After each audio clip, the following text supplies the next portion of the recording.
हमने the Avengers movie के अंत में देखा था कि थॉर लोकी को अपने साथ बंदी बनाकर टेसरेक्ट की मदद से वापस एसगार्ड आ जाता है और अब वो अपने पिता ओडिन के सामने है जो एसगार्ड के राजा हैं। वो लोकी को बहुत डांटते हैं और कहते हैं कि अब तुम जिंदगी भर जेल में रहोगे और जो गलत काम तुमने किए हैं उन सब को थॉर को ठीक करना होगा। वही एसगार्ड का राजा होगा और 9 रियासतों में वही शांति लेकर आएगा। अब यहाँ पर बाइफ्रॉस्ट भी पूरी तरह से बनकर तैयार हो चुका होता है जिसे थॉर ने अपने हथौड़े से तोड़ दिया था। थॉर हाइमडाल के पास जाता है। वो थॉर को बताता है कि बहुत जल्दी 9 की 9 रियासतें एक ऐसे सीक्वेंस में आने वाली हैं जहां से एक दुनिया से दूसरी दुनिया में जाने के छुपे हुए रास्ते खुल जाएंगे और ऐसा पहले भी हुआ था। और यहाँ से कहानी जाती है अतीत में, जहाँ पर हमें बताया जाता है कि उजाले से पहले इस पूरी दुनिया में अंधकार था और अंधकार से बुरी शक्तियाँ और बुरे लोग जन्मे और इन्हीं में से एक था डार्क एल्फ मेलिकित जो दोबारा से इस पूरी दुनिया को अंधकार में बदलना चाहता था। और ऐसा सिर्फ एक ही पदार्थ से किया जा सकता था जिसे ईथर कहा जाता है। और जब 9 रियासतें यानी कि 9 के 9 ग्रह एक ही सीक्वेंस में आए जिससे 9 की 9 रियासतें एक दूसरे से जुड़ गई तो मेलिकित ने उसमें ईथर छोड़ दिया। पर इससे पहले कि ये पूरी तरह से घटता एसगार्ड ने ईथर उससे छीन लिया जिस वजह से मेलिकित की हार हो गई और थॉर के दादा बोर ने उस ईथर को जो कि बहुत ही खतरनाक तत्व था उसे ज़मीन की गहराइयों में कहीं छुपा दिया। हाइमडाल थॉर को बताता है कि ऐसा दोबारा होने वाला है। 9 की 9 रियासतें एक बार फिर से एक ही सीक्वेंस में आने वाली है।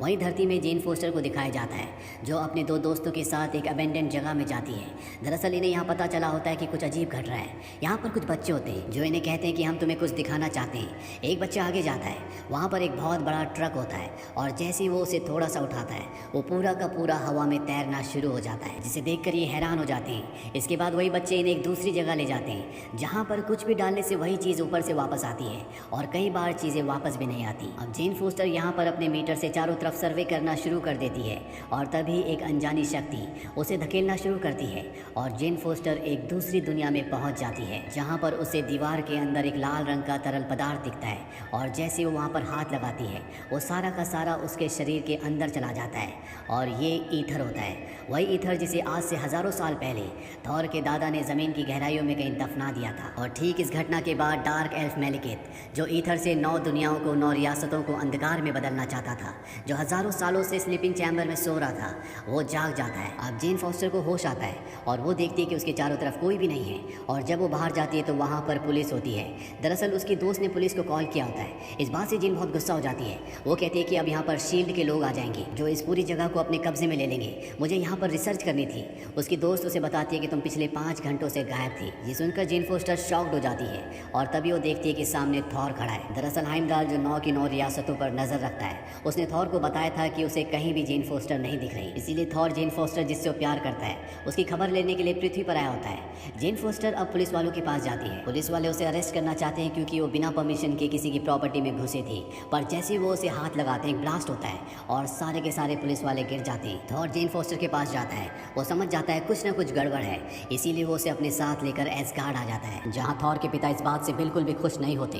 वो थॉर को कहते हैं कि इस लड़की को वापस मिडगार्ड यानी कि अर्थ पर छोड़ कर आ जाओ। पर जैसे एसगार्ड के 2 लोग जेन फोस्टर को हाथ लगाते हैं तो उन्हें झटका लगता है जिससे वो दूर जाकर गिरते हैं। ओडिन अब जेन फोस्टर को चेक करते हैं और उन्हें पता चल जाता है कि जेन फोस्टर के अंदर वो खतरनाक तत्व जिसे ईथर कहा जाता है वो है।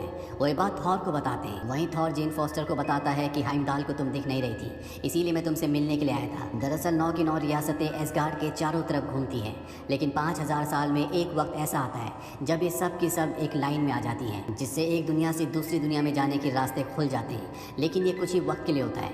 अच्छा हुआ कि तुम वापस आ गई। एक बार ये समय टल जाता तो उसके बाद तुम कभी भी वापस नहीं आ पाती। वहीं अब मेलिकित अपने एक खास सिपहसालार के अंदर एक ऐसा पदार्थ डालता है जिससे उसकी शक्तियाँ बहुत ज़्यादा बढ़ जाती है और वो उसे जानबूझ के एसगार्ड की जेल में एक बंदी बनाकर भेज देता है। वहाँ पहुँचने के बाद वो अपने असली रूप में आता है और चारों तरफ तबाही मचाना शुरू कर देता है। यहीं पर लोकी भी बंदी होता है और लोकी उसे आगे का रास्ता बताता है। कहता है कि तुम्हें बाईं तरफ सीढ़ियों से नीचे जाना चाहिए। अब मेलिकित भी यहाँ पर अपने आदमियों के साथ पहुँच जाता है जो किसी भी कीमत पर 9 दुनियाओं को खत्म करने के लिए ईथर हासिल करना चाहता है। उसे पता है कि ईथर जेन फोस्टर के शरीर में है, लेकिन यहाँ पर थॉर की मॉम होती है जो उसके सामने आ जाती है। पर तभी यहाँ पर मेलिकित का वही दैत्य जिसकी शक्तियाँ उसने बढ़ाई थी वो आ जाता है। वो थॉर की मॉम को पकड़ लेता है। मेलिकित पूछता है कि मुझे बताओ कि वो लड़की कहाँ है जिसके शरीर में ईथर है, पर थॉर की मॉम नहीं बताती। इसीलिए वो दैत्य अपनी तलवार थॉर की मॉम के शरीर के आर पार कर देता है। थॉर भी यहाँ पर पहुँच जाता है। वो अपने हथौड़े से मेलिकित पर वार करता है जिससे वो जख्मी हो जाता है। पर इससे पहले कि वो मेलिकित को पकड़ता, मेलिकित का दैत्य उसे लेकर यहाँ से निकल जाता है। थॉर की मॉम की मृत्यु हो जाती है जिससे थॉर थॉर, ओडिन और साथ ही लोकी, जो इस दुनिया में सबसे ज़्यादा प्यार सिर्फ अपनी माँ से करता था, वो पूरी तरह से टूट जाते हैं। थॉर ओडिन को कहता है कि मैं जेन फॉस्टर को लेकर अंधेरे की दुनिया में जाना चाहता हूँ। मेलिकित उसके पीछे ज़रूर रहेगा क्योंकि ईथर उसे चाहिए और तब मैं उसे ख़त्म कर दूंगा। लेकिन ओडिन उसे ऐसा करने की इजाज़त नहीं देते। थॉर कहता है कि अगर वो यहाँ पर आया तो हमारे भी कई लोग मारे जाएंगे। ओडिन कहते हैं कि अगर वो यहाँ पर आया तो उसकी ज़िंदगी का खात्मा हमारे हाथों से होगा। थॉर अब लोकी के पास जाता है। लोकी अभी तक उस गिल्ड से बाहर नहीं निकला होता क्योंकि मेलिकित के दैत्य को, जिसका नाम एल्ग्रिम था, उसी ने उसे वो रास्ता दिखाया था जिस रास्ते में उसकी मुलाकात उसकी मॉम से हुई। कहीं ना कहीं वो अपनी मॉम की मौत का कारण खुद को समझता है और अब वो मेलिकित और उसके दैत्य से बदला लेना चाहता है। इसीलिए वो थॉर का साथ देने का फैसला करता है। दरअसल इस दुनिया से बाहर निकलने का जो रास्ता होता है यानी कि बायफ्रॉस्ट, उसे ओडिन ने बंद कर दिया है और अब लोकी जानता है कि यहाँ से निकलने का दूसरा रास्ता कौन सा है। वो थॉर और जेन फोस्टर की एसगार्ड से बाहर निकलने में मदद करता है और जब मेलिकित को ये बात पता चलती है कि जेन फोस्टर अब एसगार्ड में नहीं है तो वो अपने सिपाहियों से कहता है कि अब हमें एसगार्ड पर हमला करने की कोई ज़रूरत नहीं है। जिस चीज़ की हमें तलाश है वो हमारी तरफ चली आ रही है। थॉर, लोकी और जेन फोस्टर अंधेरे की दुनिया में पहुंच जाते हैं जहां पर मेलिकित और उसके सिपाही होते हैं। लोकी यहां पर थॉर को धोखा देता है। वो उस पर चाकू से वार करता है और इसके बाद वो मेलिकित से कहता है कि मैं तुम्हारे लिए एक तोहफा लेके आया हूँ और वो जेन फोस्टर को उनके हवाले कर देता है। वो कहता है कि मुझे सिर्फ एक ऐसी जगह चाहिए जहाँ से मैं एसगार्ड को जलते हुए देख सकूँ। मेलिकित का सबसे ताकतवर सिपाही एल्ग्रिम, जिसने थॉर और लोकी की मॉम को मारा था, वो कहता है कि मैंने इसे एसगार्ड की जेल में देखा था, ये एसगार्ड का दुश्मन है। और अब मेलिकित को भी उस पर विश्वास हो जाता है और इसके बाद वो जेन फोस्टर के शरीर के अंदर से ईथर निकालना शुरू करता है और जैसे ही सारा ईथर बाहर आ जाता है, लोकी अपनी मायावी शक्ति से थॉर के उस हाथ को जोड़ देता है जो उसने काट दिया था। दरअसल इन दोनों का एक प्लान था। ये चाहते थे कि किसी भी तरह से जेन फोस्टर के शरीर से सारा ईथर निकल जाए, जो कि अब निकल चुका है और अब थॉर अपने हथौड़े से बिजली चमकाता है ताकि वो ईथर को नष्ट कर दे और तभी एक धमाका होता है।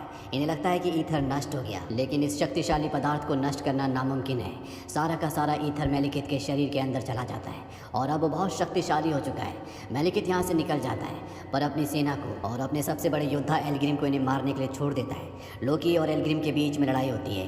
वो लोकी को बहुत बुरी तरह से जख्मी कर देता है, यहाँ तक कि तलवार भी उसके शरीर के आर पार कर देता है। लेकिन लोकी ने उसके शरीर में एक ऐसा विस्फोटक फिट कर दिया होता है जिससे वो शून्य में चला जाता है, यानी कि लोकी ने उसे मार दिया। उसने अपनी मॉम की मौत का बदला ले लिया क्योंकि एल्ग्रिम ने ही उसकी मॉम को मारा था। लोकी भी अपनी ज़िंदगी की आखिरी सांसें ले रहा है। थॉर की गोद में वो अपना दम तोड़ देता है, जिससे थॉर को बहुत दुख होता है।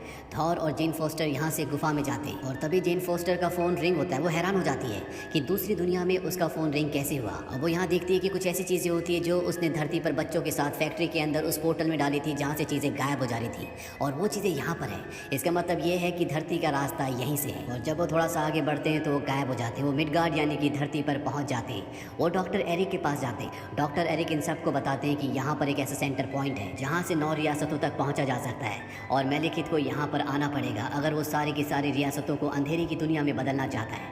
थॉर समझ जाता है कि उसे मेलिकित कहाँ मिलेगा, इसीलिए सब के सब ग्रीनविच पहुँच जाते हैं। यहाँ पर मेलिकित भी आ जाता है और अब मेलिकित की ईथर की पावर और थॉर का हथौड़ा आपस में टकराते हैं। वहीं जेन फोस्टर और डॉक्टर एरिक को दिखाया जाता है जो ग्रेविटी की मदद से यहाँ पर अलग अलग जगह पर पोर्टल्स खोलती है, जिससे मेलिकित के बहुत सारे सिपाहियों को गायब करके दूसरी दुनिया में भेज देते हैं। और अब थॉर पूरी शक्ति से अपने हथौड़े से मेलिकित के ऊपर प्रहार करता है, जिससे दोनों के दोनों एक पोर्टल के जरिए दूसरी दुनिया में पहुंच जाते हैं। ये इसी तरह से एक पोर्टल से दूसरे पोर्टल में गिरते रहते हैं, जिससे अलग अलग दुनियाओं में पहुंच जाते हैं। थॉर मेलिकित से अलग हो जाता है और अब मेलिकित को मौका मिल जाता है जब वो ईथर को 9 की 9 दुनियाओं में डालना शुरू करता है ताकि अंधकार का राज हो।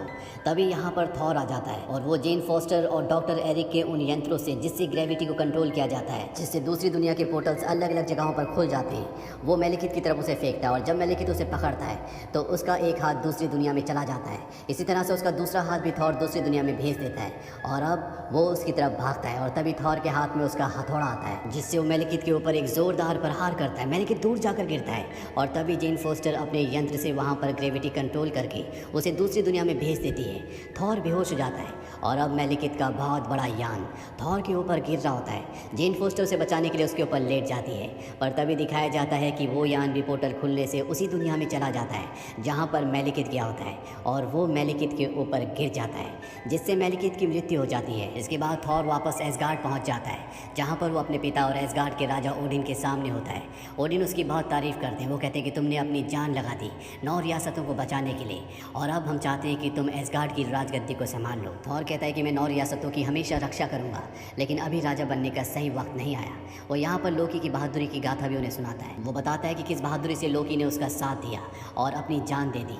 थॉर यहाँ से चला जाता है और तभी हमें दिखाया जाता है कि राजा ओडिन नहीं होते, बल्कि ये लोकी होता है जो भेष बदल कर यहाँ पर बैठा होता है। उसके चेहरे पर एक मुस्कुराहट होती है क्योंकि वो एसगार्ड का राजा बनना चाहता है। इसके बाद एसगार्ड से वॉल्स्टैग और सिर्फ कलेक्टर नाम के एक आदमी के पास जाते हैं और ये दोनों उसे कहते हैं कि हम चाहते हैं कि तुम ईथर को अपने पास रखो।